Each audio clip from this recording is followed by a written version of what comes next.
The Prime Minister has long promised the 2015 election would be the last one fought under the first-past-the-post voting system. Apparently, that's no longer the case. The government abandoned its plans today to change the way Canadians vote, saying there's not enough consensus to proceed. So, why did the Prime Minister commit to the change in the first place? Are the Liberals playing politics with this promise?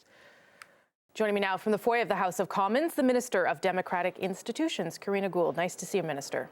Nice to be here. Good to see you again, Rosie. So I don't have to tell you or lots of people at home that reforming the electoral system was a big election promise for the Prime Minister. He made it when he was running for the job, and then after he became Prime Minister, I just want to remind viewers what the Prime Minister said about it. We are committed to ensuring that the 2015 election will be the last federal election using first-past-the-post. This will be the last election held under the first-past-the-post system.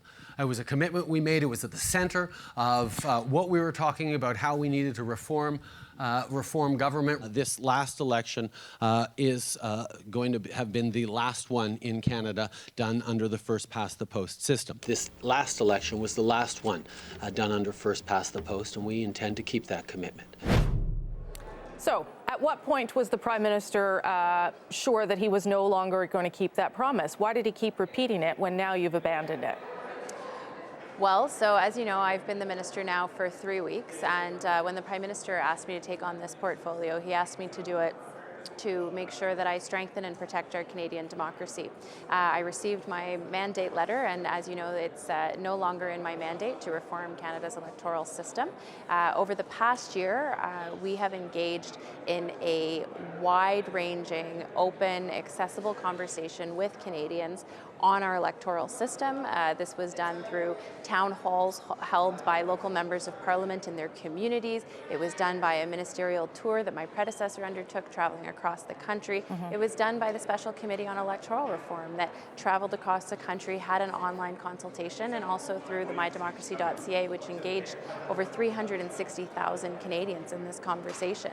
And so we really came into this with an open mind to see what Canadians wanted, to see whether they wanted to change the electoral system, and based on all of that information, reviewing all of that input and all of the opinions and the time that Canadians took to spend to participate and share their opinions, we've made this decision that it's not in the interests of Canadians to change the electoral system, and I look forward to working on the other items in my mandate letter. So when the Prime Minister, though, said all those times that this was the last election, the past election was the last one under the previous system, which you were not the minister, but you were still an MP that sold that platform. Did he still believe that that was something he was going to do? And at what point did the government abandon that idea? So I think that, you know, for all of us, we came into this with an open mind, and I think Canadians can see through the very extensive opportunities that we had to engage and have this conversation that we really did want to hear from Canadians. And as the Prime Minister said today, you know, and he's been saying for the past year, that we would not move forward with this without the broad support of Canadians. And so we've had that conversation. I think it was an important conversation. I think it was worthwhile. And we've heard from Canadians and we've listened. And we see in the reviews and the information from all of these consultations that Canadians are really proud of the democracy that we have. They really want to have a local representative that represents them in Parliament, and they want to hold governments accountable. So these are things that we've taken into consideration, and that's where we are today. Okay, part of the justification for this, though, is that there was no consensus. Tell me what the government did to try to achieve consensus. And I don't mean what you did to find out what people wanted. I mean, what did you do to try to achieve a consensus of an idea? So we put forward the Special Committee on Electoral Reform that came into place last May. As you will remember, that was a committee on which the government did not have a majority. So I brought together MPs from all the parties in the House to try and work together collaboratively to come up with a system, to come up with a recommendation to the government. They did a very, very thorough and extensive job in terms of understanding what the different systems are, what the complexities are, and really engaging with Canadians.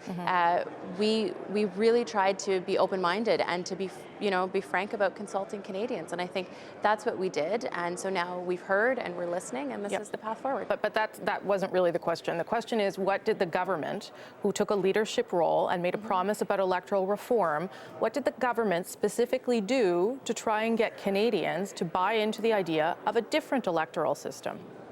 Well, I think it was important, and as I've been saying the whole time, that we came into this with an open mind. We didn't think it was appropriate for us to favor one system over another, because we really did want to hear from Canadians, and that's what we did. We spent the past year listening to Canadians, hearing them out, and what we heard was from a lot of people who are satisfied with the system, who like the system that we have. We heard from people who wanted a change, and what's the idea of committing to electoral reform a mistake? Listening to Canadians. So was the idea of committing to electoral reform a mistake? Did you guys just not really know what you were talking about? No, I think it was a really important conversation that we had. I think, it's important to revisit where we are, to revisit what we do as a country, how we govern ourselves. I said in my statement earlier today that there is nothing more foundational than how we choose to govern ourselves. And I think that we had a really robust dialogue over the past year. We heard from Canadians, and as I said to you the first time that we had this conversation a few weeks ago, is that we talked about an issue that often Canadians don't talk about, and I think that was really important. And part of that dialogue that came out was actually Canadians really cherish their democracy. They cherish what we have in this country, and so now my job is to work to continue to improve it, to protect it, and to do what I can to enhance its accessibility. As part of forming government is also showing leadership on issues. So why did the government not put forward a specific proposal for a new electoral system? Because if you don't have anything specific on the table, it would seem to me very difficult to reach consensus of any kind to get Canadians to focus. Yeah, so I think what was important for us is to demonstrate that we were willing to listen. I mean, in the platform, we didn't commit to a specific system. We committed to having this conversation. And to be fair, you actually committed to not having another election under this system. So the commitment was much more specific than just having a conversation. Right, but we also said from the beginning, and the Prime Minister has been very clear since we formed government, that we would not move ahead without the broad support of Canadians. And we didn't want to, push one system or another, because we do think it's important to get feedback from Canadians on this. I mean, this is about how we choose to govern ourselves. This is about who we are as Canadians, and it was important to hear from everyone who wanted to be heard and to take all of that consideration into how we move forward.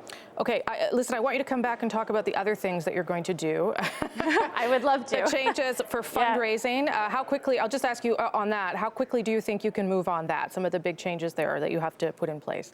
Yeah, well, so I just got that mandate, so I'm looking forward to working with my colleagues in the House, with the other political parties, to see how we can develop that legislation and move that forward. So I'm hoping sooner than later. Okay, good. So you'll come back and talk about that, and also You've also been mandated to look into cyber hacking, which we're obviously interested in as well. So and it's very important. Yeah, thanks for your time, Minister. Appreciate it. My pleasure. Take care.